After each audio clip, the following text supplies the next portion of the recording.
आर्हत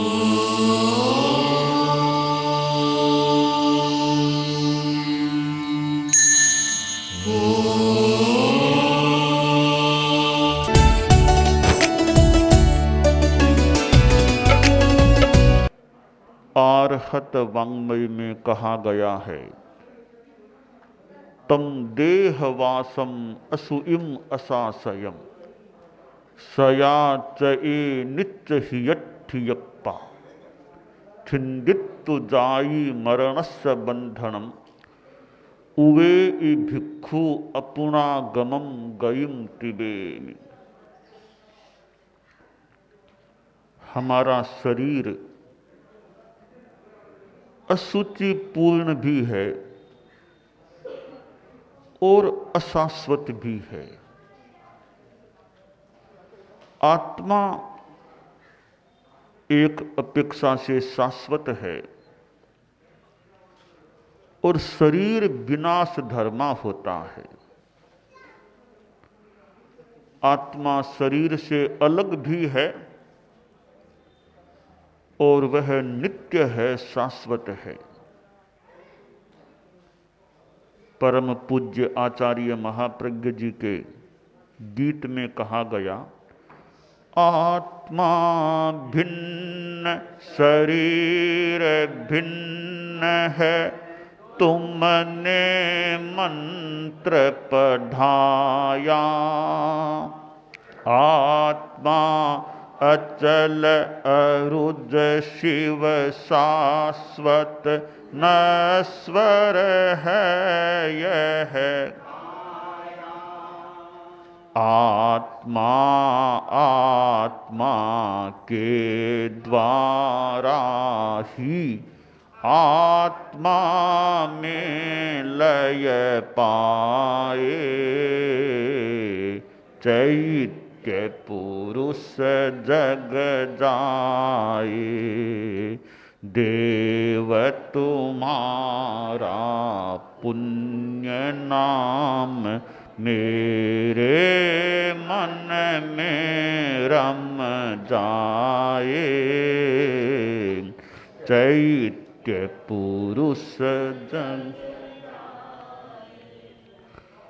तो हमारा भीतर का चेतना पुरुष जागे और हम शरीर से आसक्ति मुक्त होकर आत्मा की तरफ प्रयाण करने का प्रयास करें। और आत्मा की तरफ प्रयाण करने के लिए अपेक्षित है हमारे राग द्वेष के भाव कमजोर पड़े। गुस्सा, अहंकार, माया, लोभ ये राग द्वेष के ही परिवार के सदस्य हैं। इनसे हम छुटकारा पाने का प्रयास करें। और ऐसा हो जाता है तो हम आत्मस्थ बन जाते हैं। यदा कदा आदमी को गुस्सा आ जाता है, पर कई कई ऐसे संत पुरुष महापुरुष भी मिलते हैं जो गुस्सा नहीं करते हैं। एक संत था, प्रातःकाल परिभ्रमण के लिए जाया करता था। मार्ग में एक कोई झोंपड़ी आती, उसमें एक आदमी रहा करता था। संत उधर से निकलता तो वह आदमी उस संत में कचरा गंदगी फेंकता। यह उस आदमी का रोज का क्रम बन गया कि संत आए उसमें कचरा गंदगी फेंकना। एक दिन संत जब उसकी झोंपड़ी के पास पहुंचा, देखा कि आदमी बाहर नहीं खड़ा है जो रोज कचरा गंदगी फेंकता था। तो संत के मन में प्रश्न उठा कि क्या बात है, आज वो आदमी कहाँ है। जिज्ञासावश संत झोंपड़ी में चला गया। झोंपड़ी में संत ने देखा वह आदमी लेटा हुआ था। तो संत ने पूछा, भैया क्या हुआ? कहा, क्या बताऊं, बीमार हो गया हूं, बुखार है 104 डिग्री और उठना भी कठिन हो रहा है। संत को दया आ गई कि बेचारा कष्ट में है। संत ने आगे घूमने के लिए जाना तो स्थगित किया, वापिस स्थान पर आना भी स्थगित किया, उसके पास रह गया और उस बीमार की सेवा करने लगा। उसके लिए दवा की व्यवस्था की, डॉक्टर को दिखाया, पथ्य परहेज की व्यवस्था की और 2-3 दिन वह झोपड़ी में ही रहा उस आदमी के पास। दवा आदि के सेवन के आधार पर वह बीमार आदमी स्वस्थ हो गया। संत ने कहा, अब मैं चला जाऊं, अब तुम ठीक हो, अब मैं जाता हूं। उस आदमी का भी हृदय बदल गया। अहिंसायाः प्रतिष्ठायाम तत्सन्निधौ वैरत्याग है। अहिंसा प्रतिष्ठित हो जाती है मन में, हृदय में, तो कई बार सामने वाले आदमी का हृदय भी बदल जाता है, परिष्कृत हो जाता है। एक आदमी की अहिंसा का दूसरे आदमी के मन पर भी असर पड़ सकता है। वह कचरा फेंकने वाला बोला कि मेरे मन में बहुत वेदना है कि कहां तो मैं धरती का नीच पुरुष, कहां आप महापुरुष, मेरे जैसे नीच पर आपने दया की, जिसने आपको कष्ट दिया था उस पर आपने दया की। ठीक कहा गया है, संत हृदय नवनीत समाना, कहा कविन पर कही न जाना, निज परिताप द्रवहि नवनीता, पर दुख द्रवहि सुसंत पुनीता। लगभग यही भाषा होगी पद्य की। संत के हृदय को नवनीत के समान, मक्खन के समान कहा गया, परंतु कवि ने कह तो दिया कहने वाले ने, पर यह उपमा पूरी ठीक नहीं है। संत हृदय को नवनीत के समान कहना पूरी ठीक उपमा नहीं है। कैसे नहीं है कि देखिए, मक्खन तो स्वयं तप्त होने पर पिघलता है। संत का हृदय दूसरों के ताप को देख करके पिघल जाता है। यह नवनीत में और संत हृदय में फर्क है। आदमी में करुणा अनुकंपा की चेतना होती है तो वह दूसरों की सेवा भी करने का सोचता है, दूसरों को कष्ट देने से बचने का प्रयास भी करता है। तो वह कचरा फेंकने वाला बोला कि आप कितने दयालु हैं, मेरे जैसे पर भी दया की है आपने। संत ने कहा, बोलो अब भविष्य के लिए क्या सोचते हो? कि संतवर, वह आदत तो छोड़ ही दूंगा कचरा फेंकने वाली, और मैं तो स्वयं आपकी तरह संत बनने का सोच रहा हूं कि अब कितना जीवन है, संतता का जीवन जीऊं ताकि आत्म कल्याण का काम हो जाए और ये अशुचि अशाश्वत जो देह है इससे कभी छुटकारा मिल जाए।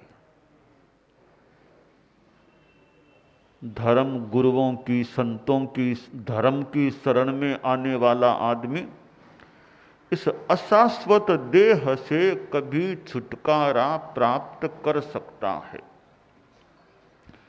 परम पूज्य गुरुदेव तुलसी धर्म गुरु थे, धर्माचार्य थे, और कितने कितनी आत्माएं उनकी सन्निधि में आई थी, उनके अनुशासन में रही थी और कितने कितने लोगों को उन्होंने धर्मोपदेश दिया था। जैन अजैन कितने लोग उनके संपर्क में आए थे। तो जो त्यागी पुरुष होते हैं, एक साथ में ज्ञानी भी होते हैं, ऐसे गुरु कल्याणकारी बन सकते हैं।